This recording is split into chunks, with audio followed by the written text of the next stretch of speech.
Resistencia, Revolución y Rebelde.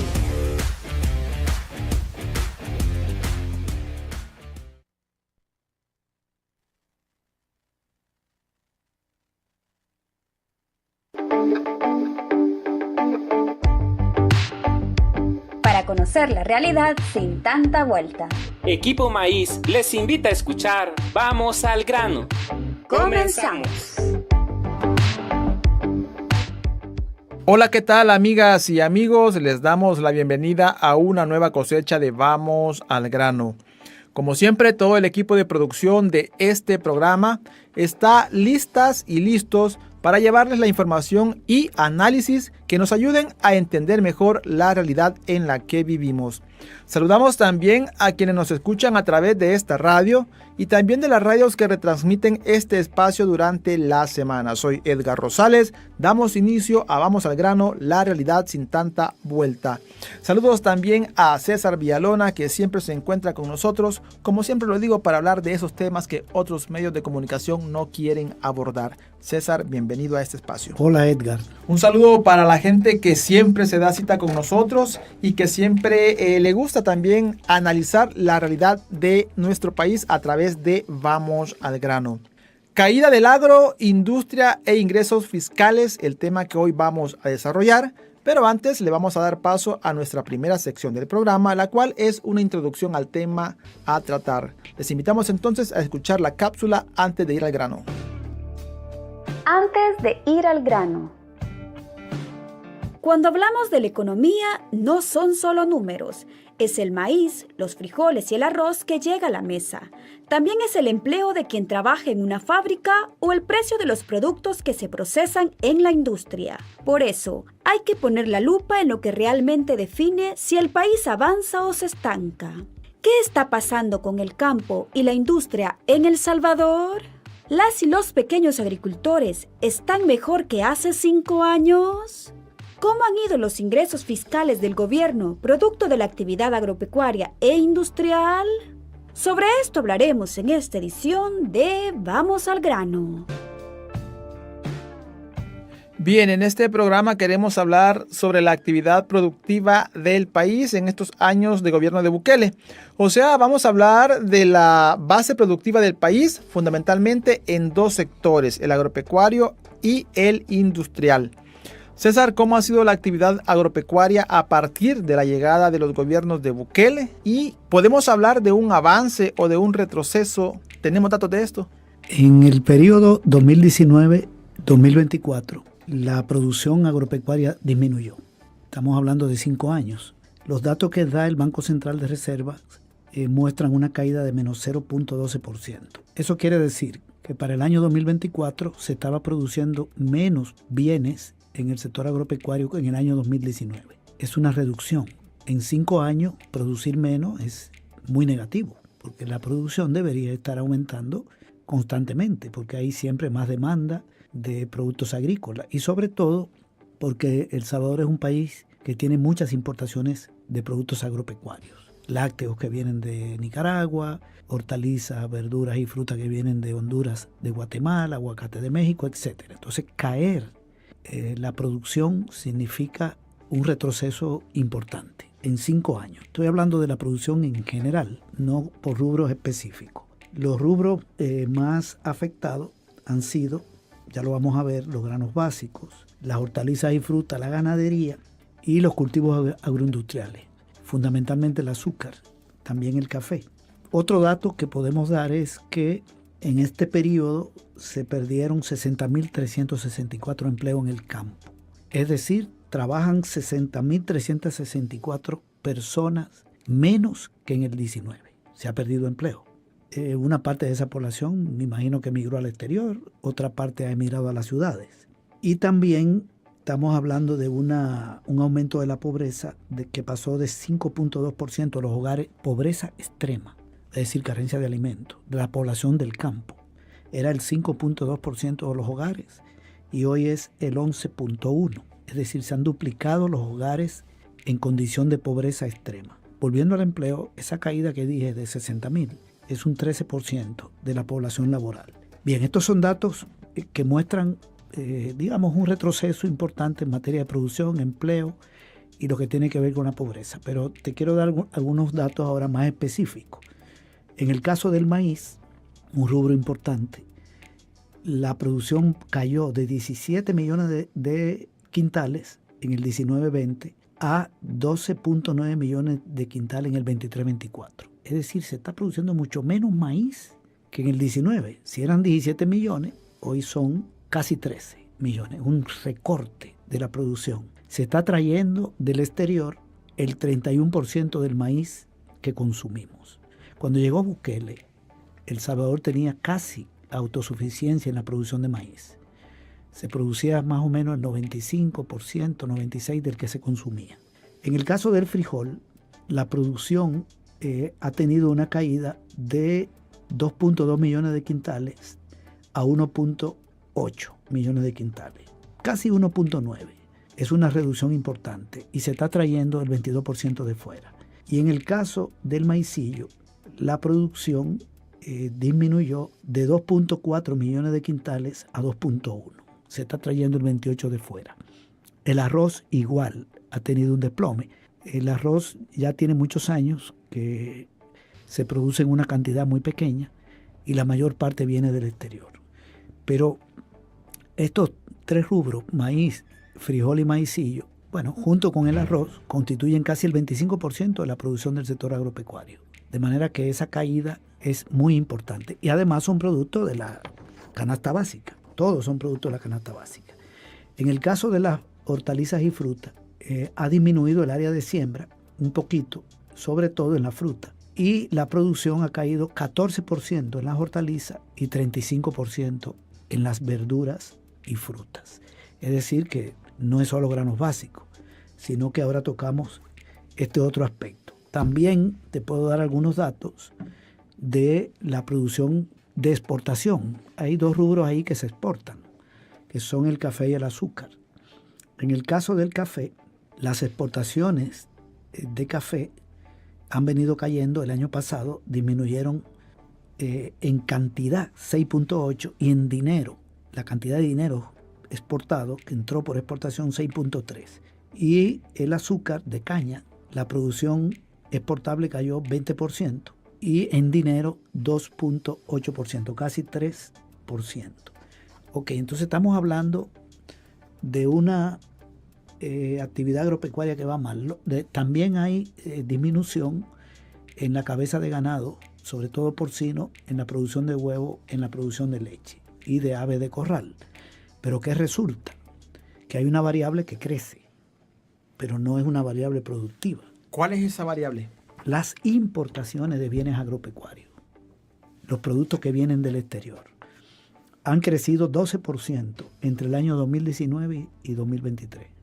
¿Qué quiere decir eso entonces? Que si la producción baja y las importaciones crecen, se está sustituyendo producción nacional por importaciones. ¿Eso es bueno para un país? No. Lo correcto sería que el país avance hacia su soberanía alimentaria. Es decir, que sea capaz de producir por lo menos el 90% de los alimentos.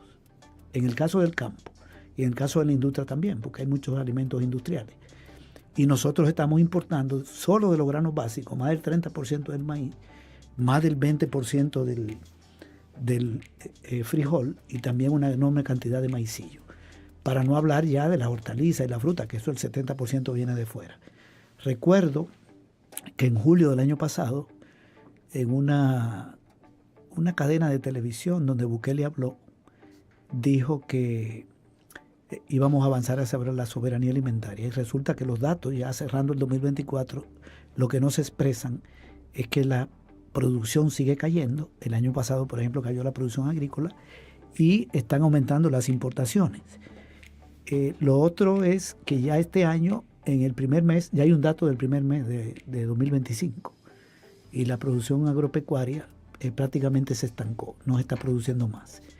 Y las organizaciones campesinas están diciendo que este año la cosecha, como una parte viene del año pasado, otra va a ser de este año, no va a alcanzar más allá de, creo que están hablando de agosto.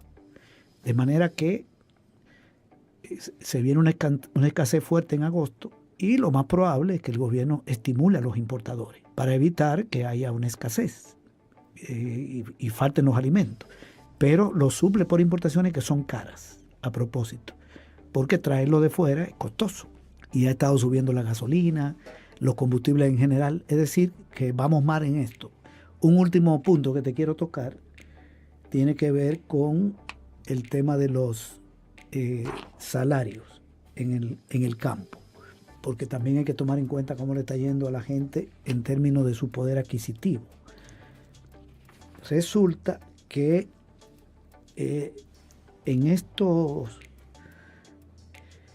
5 años, te voy a dar el dato de mayo del 19. ¿Por qué mayo del 19? Porque fue el último año el último mes que gobernó Sánchez Serén. En junio ya está gobernando Bukele. Y febrero del 2025. El costo de la vida en el campo de los productos agropecuarios creció en ese periodo más de un 20%. Y así como aumentó el costo de la vida, 25%, $72.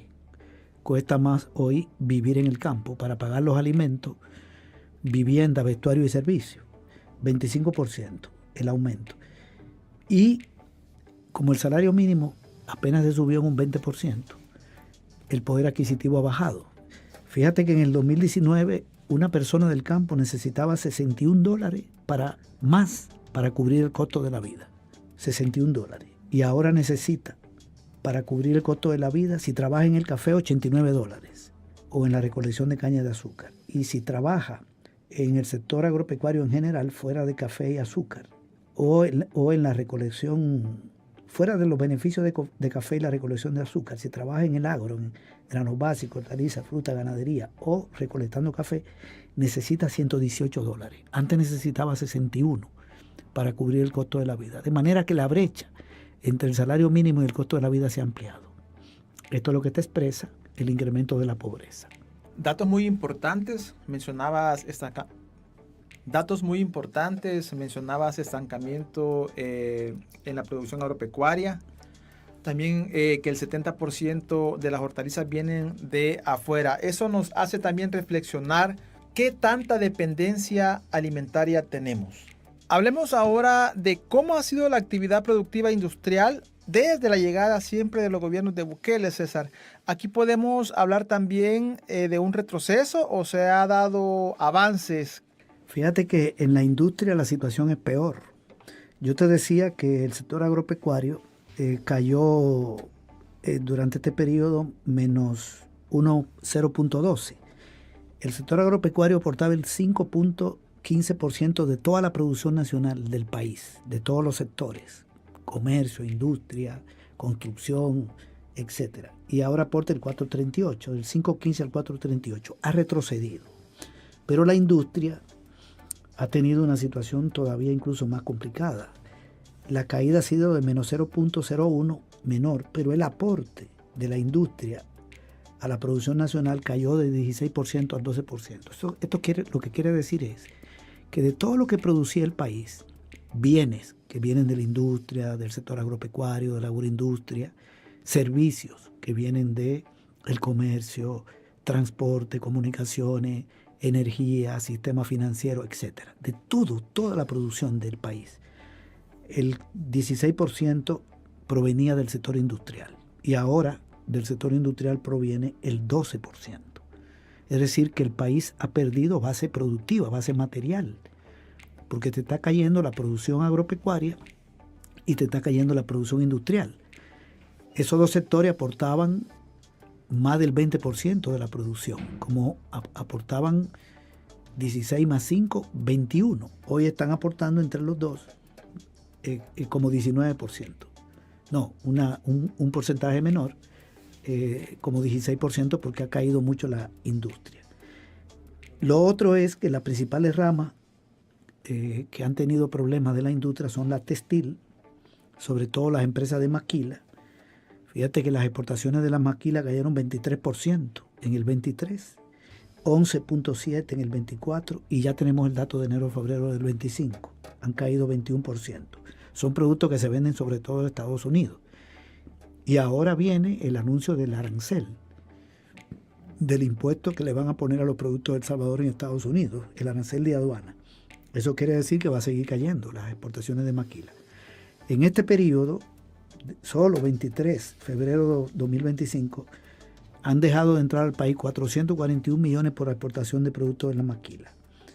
Pero también ha habido una caída de la exportación de azúcar, que ya la señalé, que es un producto agroindustrial, porque tiene la fase agrícola, la caña, y luego ya cuando se convierte en azúcar en el ingenio. Y por el lado del empleo, en la industria se han perdido 28.000 empleos, 28.308, que es el 7% de la mano de obra ocupada en ese sector. Es decir, que si en ese sector trabajaban 100 personas, hoy trabajan 93. Para poner un ejemplo, en términos de llevarlo a porcentaje, ¿no? Una caída de 7%. La ASI dijo, la Asociación Salvadoreña de Industriales, que el año pasado se perdieron 10.000 empleos en las empresas industriales del país. De manera que nosotros entonces tenemos un retroceso en los dos sectores productivos que crean bienes. Bueno, hay otro sector productivo que es el de construcción, ¿verdad? Que ese tampoco anda muy bien, pero digamos los que producen alimentos, que son la agricultura, el sector agropecuario, que es agricultura, ganadería, silvicultura, pesca, y la industria, han estado retrocediendo, han estado cayendo, y han estado cayendo en el empleo. Y también la brecha salarial y el costo de la vida se ha aumentado, porque los salarios subieron 20% y el costo de la vida en el área urbana ha subido 23%, en el mismo periodo que señalé la otra vez. De manera que en general hay un retroceso en todo, producción, exportaciones, empleo, etcétera. Y aquí solamente estamos tocando una pequeña parte, César, de todos los retrocesos que han surgido a raíz de la llegada de este gobierno. Para usted que recién nos está sintonizando, hoy estamos hablando sobre la caída del agro, la industria e ingresos fiscales con César Villalona. Datos como el estancamiento de la producción agropecuaria o que el 70% de hortalizas viene de afuera son algunas de las variables que hemos tratado en este espacio. Pero para conocer un poco más del tema, vamos a darle paso a nuestra segunda sección del programa, a la sección Desgranando Palabras, y en ella vamos a conocer un poco más, o a conocer mejor dicho, sobre el tema ¿qué es la dependencia alimentaria? Escuchamos y regresamos con César. Desgranando Palabras. Dependencia alimentaria. Un país sufre dependencia alimentaria cuando no puede cubrir sus necesidades de comida con lo que produce localmente y se ve obligado a importar alimentos o materias primas del exterior. En El Salvador, la situación para la cosecha 2024-2025 es preocupante. Veamos los números. Maíz. Demanda nacional. 18.8 millones de quintales. Producción esperada, 12.9 millones de quintales. Déficit, 5.9 millones de quintales. Frijol. Demanda nacional, 2.4 millones de quintales. Producción esperada, 1.8 millones de quintales. Déficit, 600.000 quintales. Arroz. Demanda nacional, 900.000 quintales. Producción esperada, 665.000 quintales. Déficit, 235.000 quintales. En total, faltarán 6.7 millones de quintales de granos básicos. Si esto se cumple, El Salvador tendrá que depender aún más de las importaciones, lo que beneficia a unos pocos grandes importadores, pero perjudica a las y los pequeños productores que luchan por mantenerse a flote. Cuando un país no produce lo que come, los precios suben, la economía se debilita y perdemos soberanía alimentaria. Pero hay alternativas. Apoyar a las y los pequeños productores, comprar local, exigir políticas que protejan la agricultura nacional. Presionar por inversión real, que el Estado y las empresas apoyen con tecnología, créditos y precios justos. Organizarnos como sociedad, cooperativas, trueques comunitarios, huertos urbanos, etc. Si no queremos que unos pocos decidan qué y cuánto comemos, hay que unirnos, exigir cambios y apoyar a quienes sí siembran para que haya comida en los hogares de El Salvador. Desgranando Palabras. Hablemos ahora de cómo está la base productiva del país. Me imagino que eso ha afectado también los ingresos fiscales. ¿Qué datos hay sobre los ingresos fiscales del gobierno? Y también nos gustaría conocer si hay información sobre la ejecución del presupuesto que tiene el gobierno. Sí, los datos de recaudación de tributos, de ingresos a través de los tributos, muestran una caída de 2.6% en los primeros 2 meses del año. Es decir, en enero y febrero, lo que el gobierno recaudó a través de impuestos como el IVA, la renta, los impuestos selectivos al consumo, todas esas fuentes de recaudación tributaria, fue menor que lo que recaudó en enero y febrero del año pasado. Una caída de 2.6%, que equivalen a 29 millones de dólares. Es importante este dato porque primero expresa que la actividad económica está disminuyendo. Si el gobierno está recaudando menos dinero, es porque se está consumiendo menos, porque las empresas están vendiendo menos. Fíjate que la recaudación por el impuesto a la ganancia de las empresas, la renta, cayó muchísimo, más de 20%. En el caso de los impuestos al consumo, de bebidas gaseosas, incluso de bebidas alcohólicas, cayó 4.4%. Entonces hay una menor recaudación por menor actividad económica, menor consumo de la población. Pero lo otro es que el gobierno tiene un acuerdo con el Fondo Monetario Internacional que establece que debe aumentar ingresos y recortar gastos por 1.400 millones de dólares. En una combinación, recorta gasto y aumenta ingresos y eso da 1.400 millones. Y arrancó el año recortando gastos. Ha despedido muchísima gente, le ha quitado a los ministerios mucho dinero. Ha cerrado 70 escuelas, 45 equipos comunitarios de salud, pero los ingresos han caído cuando los ingresos debieron aumentar. De acuerdo a lo pactado con el FMI, va mal la recaudación y es una expresión de que la economía no va bien.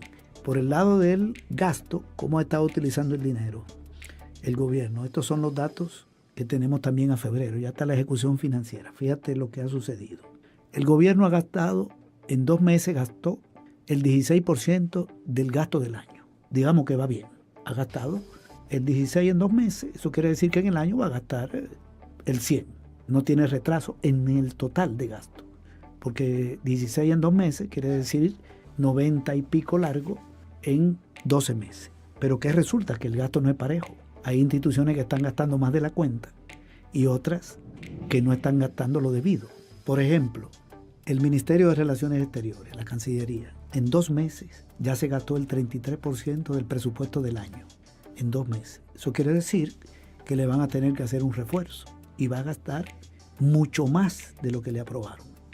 Pero la Cancillería no es un ministerio que trabaje en función del bienestar de la población. Esa es una estructura de propaganda de Bukele en el exterior. Yo no quiero decir que hay que cerrarla, ¿no? Hay que tener embajada y eso. Pero ni siquiera busca cooperación. Este país no tiene, por ejemplo, donaciones, como lo tuvo en el pasado con el Pomilenio. No dice nada sobre el impuesto que le está poniendo el gobierno de Estados Unidos a los productos de El Salvador que violan el Tratado de Libre Comercio. Bueno, tampoco lo dice Bukele. La canciller tampoco va a hablar.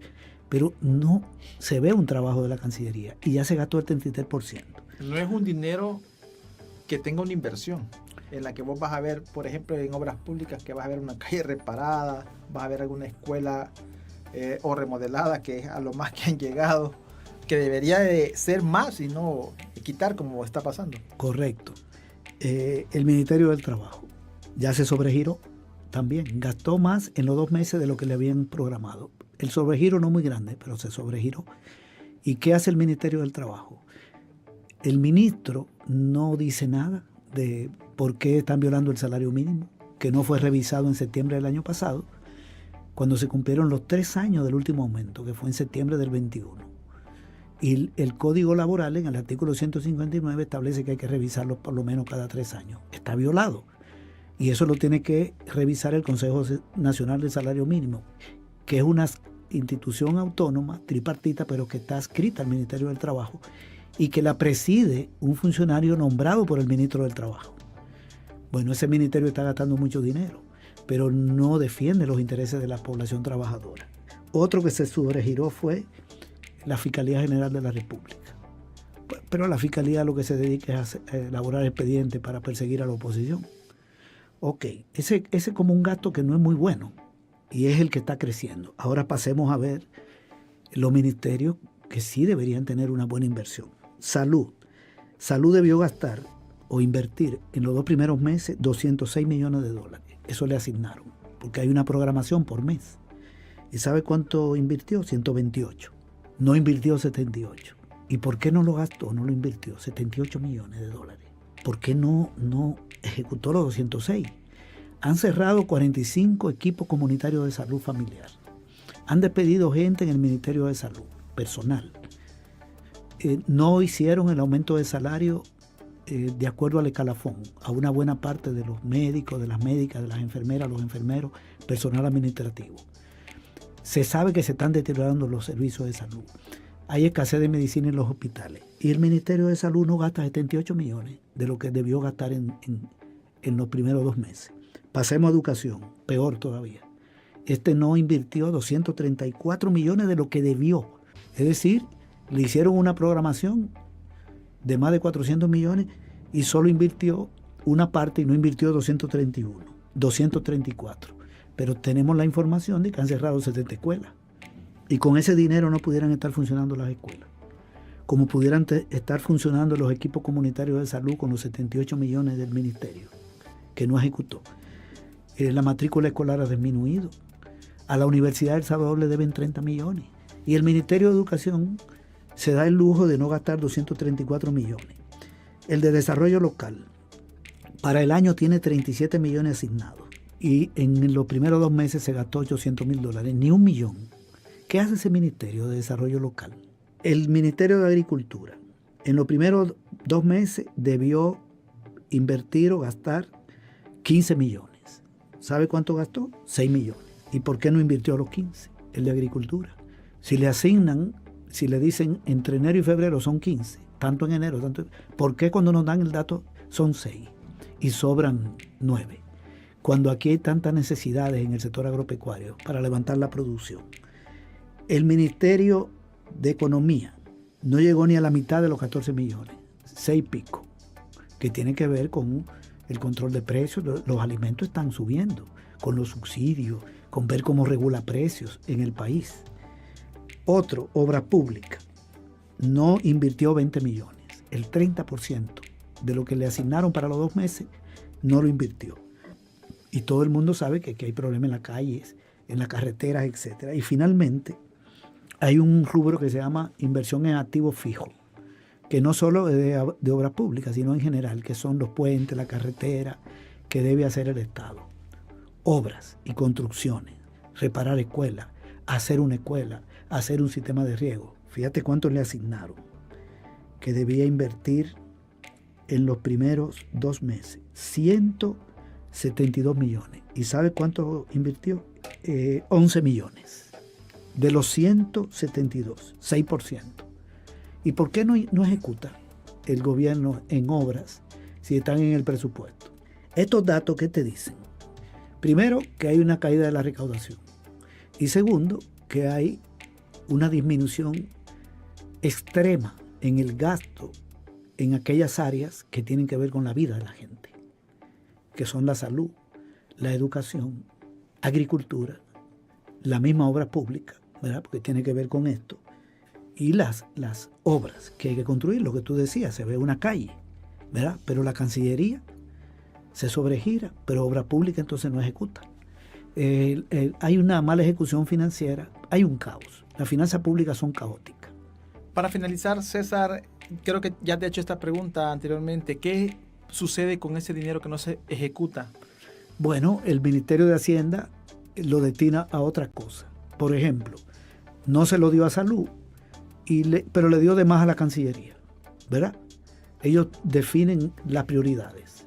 Para que un ministerio se sobregire, tiene que ser aprobado por la Asamblea Legislativa, porque la Asamblea Legislativa aprueba el presupuesto, que es una ley. Y aquí nadie se ha enterado de que le han dado un refuerzo presupuestario al Ministerio de Relaciones Exteriores. O sea que eso lo están haciendo a discreción. Eso lo deciden en la oficina de gobierno. Y es bien delicado porque cuando redireccionan esos montos, esas grandes cantidades, no se los aplican a las carteras de Estado que de verdad deberían de tener un presupuesto mucho más alto para ejecutar obras a beneficio de la población. Vamos a ir finalizando este espacio agradeciéndole a César por siempre estar disponible en Vamos al Grano para hablar sobre estos temas que otros medios de comunicación no quieren abordar. Recordarles a ustedes, amigos y amigas, que estamos en periodo de vacación, tener cuidado al manejar, al conducir y siempre ser precavidos y precavidas. Antes de finalizar, invitarles también a que se suscriban a nuestro canal de YouTube Asociación Equipo Maíz, donde pueden escuchar este y otros programas, dejarnos sus comentarios o sus preguntas. Soy Edgar Rosales, esto fue Vamos al Grano, la realidad sin tanta vuelta. Que tengan feliz día y que disfruten sus vacaciones.